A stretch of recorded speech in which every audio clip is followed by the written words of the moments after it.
भारतीय संस्कृति में शक्ति की उपासना का विशेष महत्व है। शक्ति का अर्थ केवल भौतिक बल नहीं, बल्कि आध्यात्मिक, मानसिक और दैवी ऊर्जा है। इसी नवरात्रि में आपकी मनोकामना पूर्ण होगी। आप वीडियो को लाइक और चैनल को सब्सक्राइब करके कम से कम 5 लोगों को शेयर करें। यही शक्ति संपूर्ण सृष्टि को संचालित करती है। हिंदू धर्म में इस शक्ति को देवी के रूप में पूजा जाता है, जिसे विभिन्न रूपों में जाना जाता है: माता दुर्गा, माता काली, लक्ष्मी, सरस्वती इत्यादि। इनमें से माता दुर्गा और माता काली को सबसे प्रभावशाली और दैवी रूप माना गया है। माता दुर्गा जहां करुणा, मातृत्व और धर्म की रक्षा करने वाली देवी हैं, वहीं माता काली उनका उग्र, भयानक और विनाशकारी रूप हैं, जो अधर्म और दुष्ट शक्तियों का संहार करती हैं। दोनों ही रूप एक ही आदिशक्ति के प्रतीक है।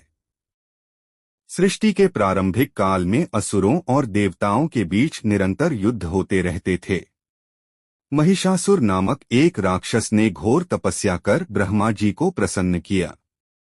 उसने वरदान मांगा कि कोई देवता, असुर या पुरुष उसे कभी पराजित न कर सके। ब्रह्मा जी ने तथास्तु कह दिया। वरदान पाकर महिषासुर अहंकारी और अत्याचारी हो गया। उसने देवताओं पर आक्रमण किया और स्वर्गलोक पर अधिकार कर लिया। इंद्र, अग्नि, वरुण, यम आदि देवता सभी भयभीत होकर भाग गए। तब सभी देवता त्रिदेव ब्रह्मा, विष्णु और महादेव के पास पहुंचे। दिव्य शक्ति का प्रकट होना। त्रिदेवों ने मिलकर विचार किया और अपनी अपनी शक्तियों का तेज प्रकट किया।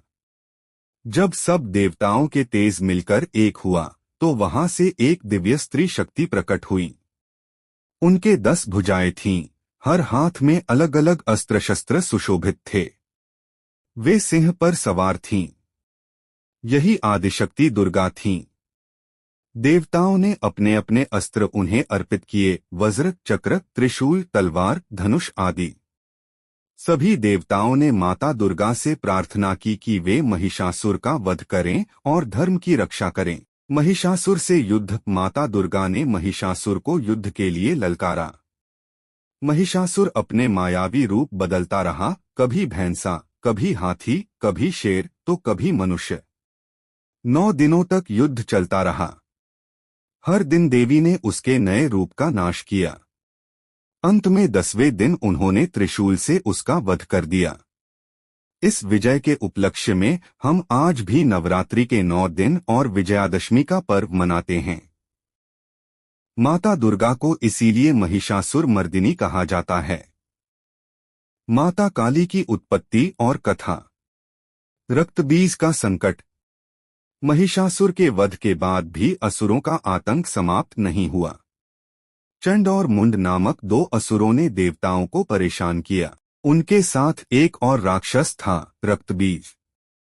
रक्तबीज के पास ऐसा वरदान था कि जब भी उसके शरीर से रक्त की एक बूंद गिरती, वहां से एक नया राक्षस उत्पन्न हो जाता। देवताओं ने दुर्गा माता से प्रार्थना की। तब माता दुर्गा के मस्तक से क्रोधाग्नि निकली और वहां से एक भयानक रूप प्रकट हुआ, माता काली। माता काली का स्वरूप। माता काली का वर्ण गहरा श्याम था। उनका रूप अत्यंत उग्र और भयावह था। उनके गले में खोपड़ियों की माला, हाथ में तलवार और खप्पर, और शरीर पर केवल बाघ की खाल थी। उनकी जिह्वा बाहर निकली हुई थी। वे कर्कश हंसी हंसते हुए रणभूमि में उतरी। रक्तबीज का वध। माता काली ने रणभूमि में प्रवेश किया और असुरों का संहार आरंभ कर दिया। चंड और मुंड का वध उन्होंने शीघ्र ही कर दिया। फिर वे रक्तबीज पर टूट पड़ी। जैसे ही रक्तबीज का रक्त गिरता, नई सेना पैदा हो जाती। तब माता काली ने अपनी विशाल